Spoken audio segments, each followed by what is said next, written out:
Before the small-minded creatures walked upon the earth, before even the gods came down from on high to the great world, lurking in the depths of the oceans and in the deepest lakes, rests a creature that wants nothing more than to be worshipped as the gods that they should be. The aboleth. This week, we're discussing the aboleth here on Game Master's Arsenal from D&D 5e within the Monster Manual. I'm your GM Isaiah, and welcome to Game Master's Arsenal. Roll initiative.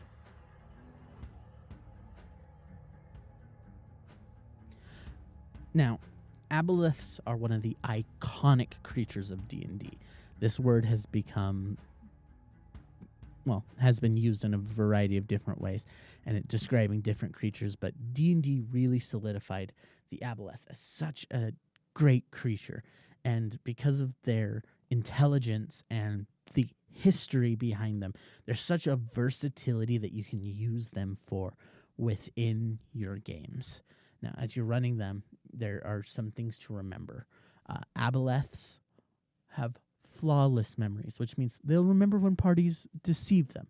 They'll remember older groups. They'll remember different things.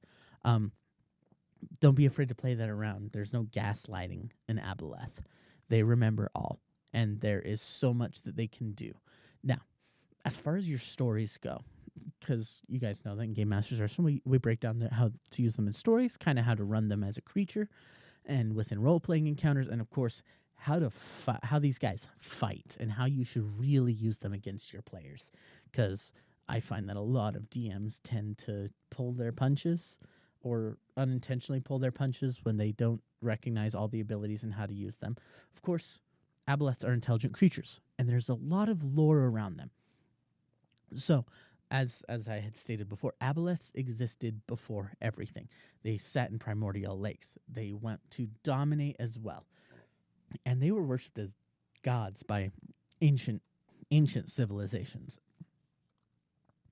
So, they also remember all of that, because even if they die, they pass on their memories to whoever they are. They're very unknowable. Well, I wouldn't say unknowable. They're the types of creatures that it's hard to grapple on, because they are supposed to be these completely devoid alien creatures that we don't understand. We don't know their purposes. We don't know what they're supposed to be doing. And as a DM, you can play into that mystery. The people don't know why this thing's here. They don't know why it's always been here. They don't know why people worship it, but they have, which can be played into, because your players can latch on and be like, what is this thing? Why is it here? No, and there's different ways to run that. Now, in your story, they can be, of course, finding research. They can be looking for ancient texts or artifacts where they're finding out about the creature that lurks out around there. And you can use this as a mystery as they're lurking around a lake, and they're digging and they're looking for texts and artifacts. They're slowly figuring out what's in there. First, they might find that they think it's a fish. Then they're like, okay, but it has tendrils, so maybe it's an octopus. Maybe we're just fighting a giant squid, but it's like, we worship this thing as a god. Okay. And then you've got, of course, you can put on the side that there's research initiatives that are going around there.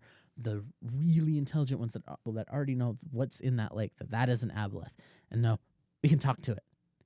We can learn from it. We can figure out what it wants, and we can learn. And you can be like, okay, these guys are seeking its knowledge. And of course, having an aboleth in there is such an implication for the wider campaign, because you're like, okay, well, aboleths mean something for the campaign. They mean there's some difficulty. And there's different ways to play that. Of course, this gets into that goes from your story stuff, because when you're hunting an aboleth, you need to discover what it is first. Because a lot of times, the people that get the quest don't know what this thing is. They can't be like, this is a quest to kill an aboleth. There's something poisoning the lake. There's something poisoning our fish. There's something cursing us. Please fix it. And so playing into that, we're the heroes, and you go down there like, that's scary. That's in the depths. That's unknown, And the waters are such a terrifying thing to some people because now you're getting the underwater combat. Now you're in the darkness of the deep lakes and you're trying to figure out what to do. And I know there's some players that can't handle that, and be careful with that. Some players, you don't want to play the like void of depths because that is terrifying. I know there's some people that couldn't watch like Aquaman because because of how scary it was because of the lakes and the deep water. Now, the biggest thing that you can play into the story is, of course, the environmental impact, because they have regional effects. We're getting into the creatures that have layer actions and regional effects. Now, underground surfaces within the mile of its layer are slimy and wet and difficult terrain. Water sources within a mile of the layer are supernaturally fouled. Enemies can't drink the water and vomit it within minutes. As an action, it can create an image of itself within 1 mile of the lair. The copy appear at any location it's seen before, or in any location a creature charmed by the aboleth can see. Once created, it lasts for as long as the aboleth maintains concentration. So you're creating illusions. As they're searching these underground caves, there's something that goes by them in the night. There's something that's swimming around them. They know something's there, and it's either the real thing or it's messing with them. And this is one of those creatures that you mess with your players because they're intelligent. They want to strike fear. They intimidate to lure away. If they're scared, they're going to intimidate. Now, as you're role-playing encounters, these are also telepathic creatures, and that's something to remember. Because as you're role-playing, you can play out mental assaults on characters' thoughts and memories. This thing's probing them, trying to figure out the desires of the creatures and how it can manipulate them. And then, of course, because of that, they want to know more. Maybe they're willing to deal. If they're willing to wheel and deal with the players, that's a different animal, because then you're like, okay, now we're bargaining. What kind of knowledge or power do you need? And so it's launching these attacks on them. Maybe it's trying to fool them and like, okay, I know your memories. I know about these things. I know what kind of person you are now and how to manipulate you. It'll use illusions and psychic manifestations. It'll talk to them in dreams and in their thoughts to, figure out who they are, why they're there, and whether or not it needs to defend itself. Of course, then you have the cults. Like interacting with any cults, it can be a simple, search and destroy mission. We need to destroy these cults before they become more powerful. Or, we need more information. We're trying to infiltrate. Maybe the cult formed around the aboleth and worship the aboleth simply because they need to maintain drinkable water supplies within the area. They need the aboleth to let them drink. It has complete control of the area. Now you're dealing with that moral dilemma of, okay, well, if we do this, if we go in there and we either talk the cult into betraying the aboleth or we talk to them, we're going to essentially make it so they can't use the water anymore. They're not going to be allies. Maybe they're not going to be protected by this thing. So you get into the moral dilemma of these are just people trying to survive. Or they can just be completely evil cults that you want your players to go and wipe out. That's an option too. The other option when you're kind of role-playing is bargaining.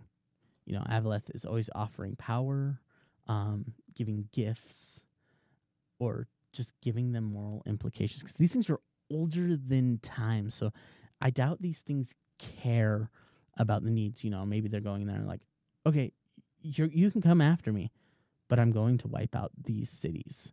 And because they're telepathic, they can talk to everyone, which is great use for them.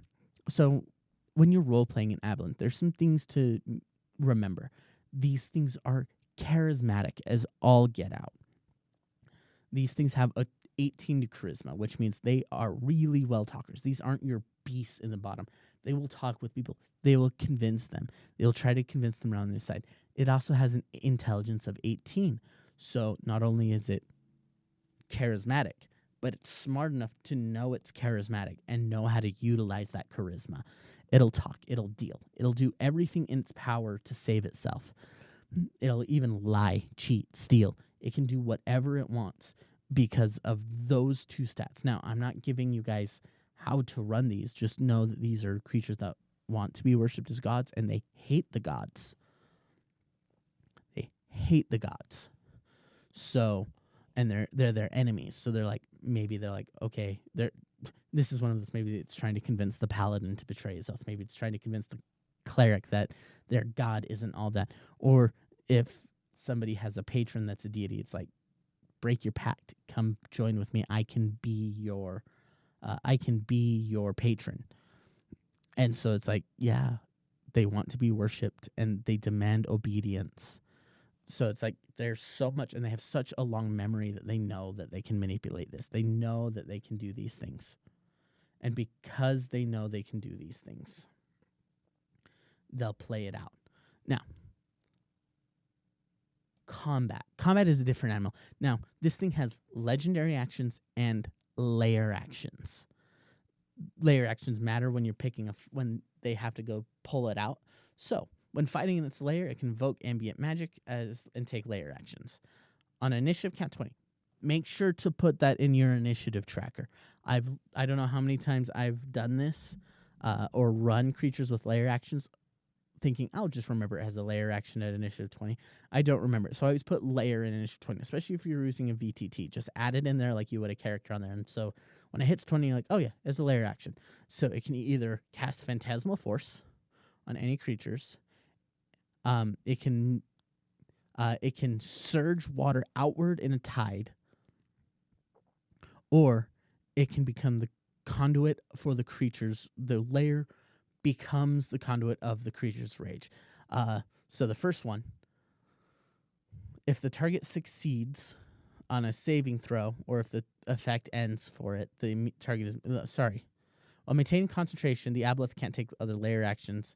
If a target succeeds on the saving throw, it's against Phantasmal Force. It becomes immune to the Phantasmal Force for 24 hours. With a 90-foot pool, it surges forward. Any creature on the ground within 20 feet of such a pool must make a 14 saving throw or be pulled up 20 feet into the water and pulled up to 20 feet into the water and knocked prone. Can't use this layer action until it's used a different one. Water in it becomes conduit for its rage. It can choose any number of creatures it can see in such water within 90 feet of it. A target must succeed on a DC 14 Wisdom save or take 2d6 psychic damage. So you're going to rotate. Essentially, you're going to use the Phantasmal Force at start. Hope you hit everybody. Some people might be immune. If they're too immune, then you're just switching every 20 between the pools of water and the conduit of rage. You're just going to cycle those to deal extra damage.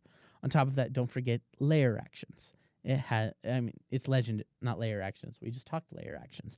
Legendary actions. It has 3 legendary actions. These are used at the end. These are like reactions. Please use these. These are what make the combat balance. And people who forget about legendary actions and forget about layer actions diminish what this thing is capable of. 1, it can do a perception check. Your rogues aren't hidden anymore. It knows you're there. It can make a tail attack.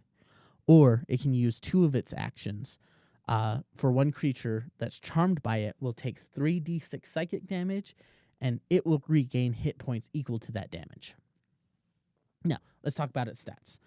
Strength is out there. Dex sucks. It's got a 9. It's got a -1. Con is all right. Intelligence, wisdom, and charisma are good. So it's got decent abilities. It has saving throws, +6 to con, +8 to intelligence, +6 to whiz. This thing is really good. It knows when things are. Now, it has some different effects. Now, first of all, it can breathe air and water, which is good. This thing will be diving in and out of water. It'll try to keep them in caves. It'll try to escape through the water. It'll utilize that as a cloud of mucus while underwater. It is surrounded by transformative mucus. A creature that touches it with a melee attack must make a DC 14 con save or be diseased for 1d4 hours. They can only breathe underwater. This can mess with players because now you're like, okay, we have the water. Maybe now it starts taking away water. Now it's trying to fight on land. Once it knows they're infected with this cloud, it starts utilizing it against them. The idea that they can only fight in water now becomes its defense. Now, it can only move 10 feet on land, but has a swim speed of 40 feet. Probing telepathy. If a creature communicates telepathically with an aboleth, it learns the creature's greatest desires. The aboleth can see the creature. Now, it can make 3 attacks. Its first attack is a tentacle, +9, 2d6 +5. The target is a creature, must make a saving throw or become diseased. The disease has no effect for 1 minute and can be removed by magic that cures diseases. After a minute, its skin becomes translucent and slimy. It can't regain hit points unless it's underwater, and the disease can be removed only by heal or another disease-curing spell of 6th level or higher.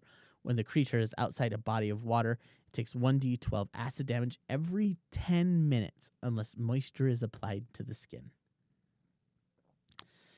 Yeah, this is a long one because this means that the fight doesn't end at the end of the fight. This ends when they can get themselves healed up. And if they're burning resources through this, you might have characters die because they got hit by the tentacle on their way back to town because they need to heal. Now they need something of 6th level or higher to remove diseases. Now, its other attack is a tail attack, +9 to hit, 10 feet reach, 3d6 +5 bludgeoning. Simple ability. Enslave 3 per day. This is where the fight gets out of hand. The aboleth targets one creature it can see within 30 feet of it. The target must succeed on a DC 14 wisdom save or be charmed by the aboleth until it dies or is on a different plane of existence from the target. The charmed target is under the aboleth's control and can't take reactions. The aboleth and the creature can communicate telepathically with each other over any distance. Whenever the charmed creature takes damage, the target can repeat the saving throw. So I've talked about charming players before. When you charm a player, you aren't removing them from the fight. You're shifting where they stand in the fight. They're now on your side. They're now on your team. They're now your ally. They think you're a close ally. And if they see their friends attacking, maybe they'll attack them. Maybe they won't. But this can cause problems because it's like, okay, the player has to play this out. I don't recommend taking the player's control from them. Be like, okay, essentially tell the player, you're on my team now. It can only do 3 per day, but that can cause havoc and really shift a fight in an instant. Of course, whenever a creature takes damage, they repeat the saving throw. And it's only DC 14 Wiz, so a lot of high wisdom characters will work. Bards and things will be fantastic against it. Overall, the aboleth is one of those boss creatures. They're going to be fighting this thing after they've expended some resources, if they fight it at all.